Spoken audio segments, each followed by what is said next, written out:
Ok, what's up mes butters? J'espère que vous allez bien. Bienvenue sur ma chaîne Magic Mike Curry où ça parle actualité NBA. Je vous fais une petite aparté parce que je sors demain le dimanche 25 mai à 9 h une vidéo de malade. Vraiment un banger. J'y ai mis toute mon âme. J'espère que ça va vous plaire. En tout cas, franchement, j'ai tout donné sur le projet. C'est une vidéo sur un joueur en particulier, un peu comme ce que j'avais fait. Je vous la mets au-dessus.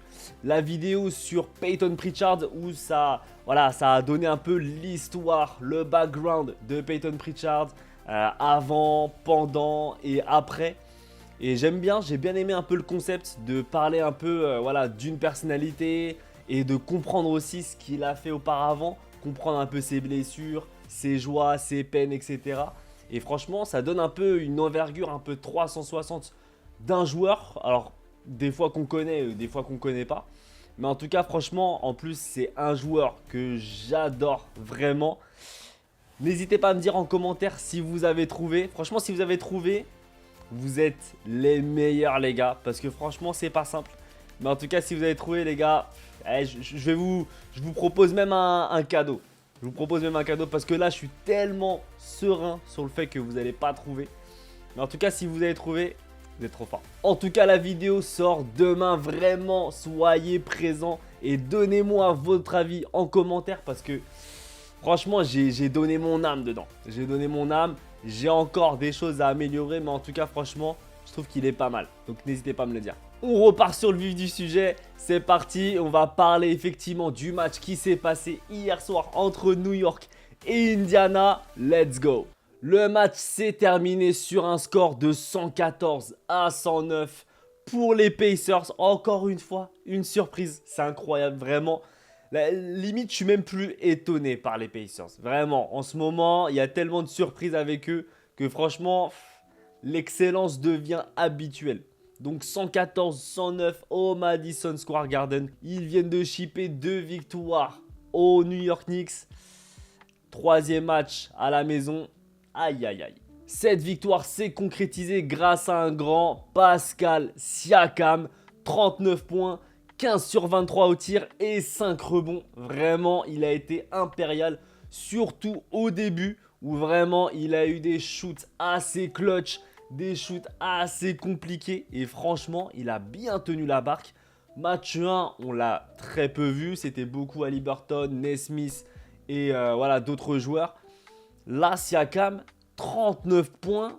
Spicy Siakam. Il a fait son match, les gars. Il a fait son match. Franchement, première mi-temps, c'est clairement en l'avantage des Pacers. Ils ont géré et c'est eux qui ont maintenu le rythme. Ils ont imposé un peu la cadence et c'est ce qui a permis aussi de gagner. Clairement, c'est aussi grâce à Pascal Siakam qui a été grandiose vraiment. Il a été très précis. Deuxième mi-temps, on va pas se le cacher. Enfin, plutôt troisième quart-temps si on veut être précis. Clairement, Jalen Brunson a pris son rôle de franchise player. Il a pris les choses en main. Et il a commencé à dérouler du câble. Il a terminé en plus à 36 points, 11 passes décisives. En accompagnement, clairement, on a eu un bon Deuce McBride. Franchement, Deuce, je le connaissais pas forcément. C'était plutôt, c'est même pas le 6e, c'était le 7e ou le 8e homme, lui.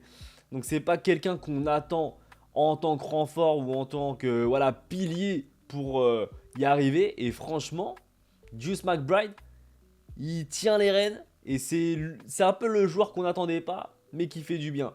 Par contre, Josh Hart, 6 points, 6 rebonds.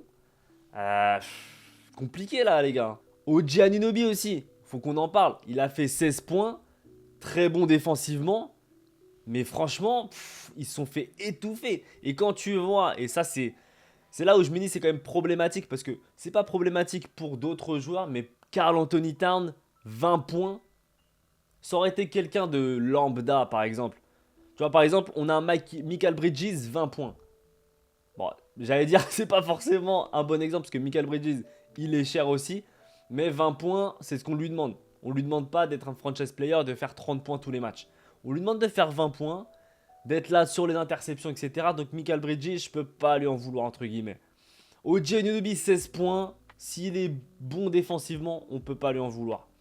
Mais Karl Anthony Towns, 20 points. On lui demande d'être meilleur que ça. Clairement, Karl Anthony Towns, je pense que quand il a signé le contrat, on a dû lui dire Towns, bro, faut que tu fasses au moins 25 ou 30 minimum par match. Si tu fais 20, tu as intérêt à mettre 30 rebonds. Mais clairement là, 20 points, et il a un différentiel, et c'est ça qui est le plus alarmant, de moins 19. Moins 19. Ah, franchement, c'est pas possible en playoff. Moins 19 pour un semi-franchise player, parce qu'il est co-franchise player avec Jalen Brunson, c'est pas possible. Et quand tu vois, alors j'ai pas les infos, mais Mitchell Robinson. Ah, comme Mitch. Lui qui justement est un peu pris sur les fautes quand ils savent, en tout cas à Boston c'était le cas. Là ils le font pas forcément Indiana. Mais en tout cas, on sait très bien qu'il a des forces et des faiblesses, Mitchell Robinson. Mais quand il est là, il a un différentiel positif. Et c'est ça qui est dur à dire. Parce que Towns, normalement, c'est lui qui doit donner de l'impulsion. C'est lui qui doit, lorsque il est sur le terrain, donner de l'impulsion à l'équipe et être sur un différentiel positif. Normalement, c'est quand les joueurs qui sont importants ne sont pas sur le terrain, c'est là où normalement le différentiel devient négatif. Parce que du coup, il y a soit moins d'intensité offensive ou en tout cas défensive. Mais là, moins 19, ça veut dire que quand il est là, il y a 19 points qui est pris par rapport du coup à l'équipe adverse. Franchement, c'est pas normal. Et pour finir vraiment, parce que là, j'ai pas envie d'enfoncer le clou, mais quand tu vois les stats de Tyrese Haliburton, 14 points, 11 passes, 8 rebonds. C'est pas incroyable, mais c'est quasiment un triple-double. Ça veut dire qu'il est partout. Il est à l'attaque, 14 points, bon, petite attaque. Mais il est aussi en playmaker avec ses 11 passes. Donc ça veut dire que à la fois il attire les défenseurs et en plus il arrive à distribuer un peu des petits diamants pour les joueurs qui sont du coup démarqués et marqués. 11 passes décisives. C'est très bien, c'est des belles stats. Et 8 rebonds. 8 rebonds, Tyrese Haliburton, on ne l'attend pas au rebond. Clairement, normalement, c'est Miles Turner, c'est Siakam, c'est même Nembhard, etc. C'est eux qui doivent reprendre le ballon. Mais là, ou Thomas Bryant, mais là, 8 rebonds, ça veut dire que le mec, il a été à tous les postes. Il a été défensivement, offensivement, implacable. Et c'est ça qu'on a besoin. On a besoin d'un Tyrese Haliburton complet, présent dans les deux côtés du terrain et d'un Siakam ou en tout cas d'une autre personne. Match 1, c'était Naismith. Il s'est transformé en Stephen Curry, on ne sait pas comment. Hier soir, c'était Pascal Siakam. Eh ouais les gars. Donc franchement, bravo à eux. Et New York, je pensais vraiment, là pour moi, si New York ne l'emportait pas là, 2-0, ils vont à la maison, les Pacers. Franchement, s'ils font pas de la merde, ils en prennent au moins un. Donc ça fait soit 3-0, soit 3-1. Là, ça va être compliqué. Pour moi, ça va se finir en match 5. Pour moi, les Pacers vont en prendre au moins 1 sur 2 à la maison. Ils vont terminer à New York. On part sur le match de ce soir qui va commencer à 2h30 à Minnesota. Donc Minnesota OKC.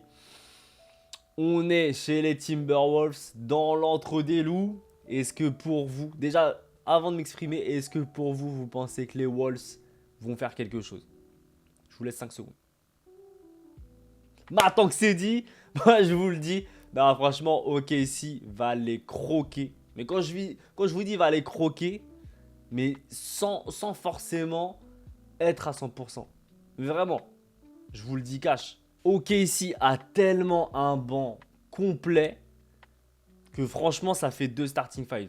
Et clairement Minnesota va se faire manger. Franchement il m'a fait mentir le fraté de Julius Randle au match 1. Il a fait un bon match quand même. Mais match 2 il s'est décomposé. Et moi je vous le dis, Julius Randle, alors je dis pas que... Enfin je l'avais dit, si, c'est une fraude. Mais franchement, il est trop irrégulier. Des fois il est bon, des fois il est moins bon. Et là clairement, moi je vous le dis, Julius Randle, dans les matchs importants, il ne sera pas là. Quand il y a de la pression, il n'est pas là. Et là, clairement, je pense que là, Anthony Edwards, il sera seul sur le bateau. Quand tu vois que les autres... Après, Rudy Gobert, c'est mon gars, mais là, c'est vrai qu'il a des difficultés. Et je pense que sur sa vie personnelle, ça l'affecte aussi quand même un petit peu. Donc, on va pas rentrer dans les détails, mais en tout cas, c'est compliqué pour lui. Quand tu vois Crandall, lui, il n'a pas d'excuses. Et franchement, c'est pas fou. Et après, quand tu vois les autres, il n'y a pas de DiVincenzo. Il est dépassé. Tous les autres, franchement, c'est compliqué en vrai. Donc, ça va être dur. Pour moi, OKC va l'emporter. Shai, c'est même pas Shai. Shai, il n'a même pas besoin de briller. C'est ça qui est fou. Shai n'a même pas besoin de briller. Il y a tellement des gros gars. Isaiah Hartenstein. Quand tu vois aussi Chet Holmgren, Jalen Williams, qui arrivent à gérer eux-mêmes, du coup, la défense et l'offensive. Franchement, t'as même pas besoin d'avoir un Shai. Après, Shai, il est là s'il y a besoin. Il est là pour creuser l'écart. Et après, il laisse du coup le banc, les Wallace, tous ces gars-là là, pour gérer la baraque. Les Caruso, etc. Et voilà, c'est tout. C'est bon. Donc pour moi, franchement, malheureusement, déjà, je vois un sweep, je vous le dis. Mais en tout cas, entre Minnesota et OKC, le match de ce soir, je vois... Alors, je vois un gros game quand même.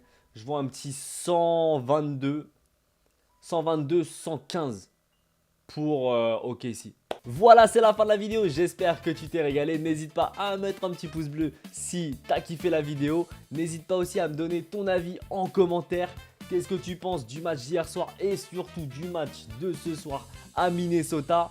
N'oublie pas aussi de regarder ma vidéo de demain, les gars, 9 h le dimanche 25 mai. Ça va être historique. Non, j'en fais trop. Mais en tout cas, franchement, ça va être une bête de vidéo. Vraiment. Je pense que vous allez kiffer. Mais en tout cas, donnez-moi votre avis en commentaire quand vous allez le regarder. N'oubliez pas de vous abonner pour soutenir la chaîne. Merci encore à tous qui s'abonnent de jour en jour. Je vous souhaite une excellente journée. N'oubliez pas que vous êtes les meilleurs. Ciao mes ballers!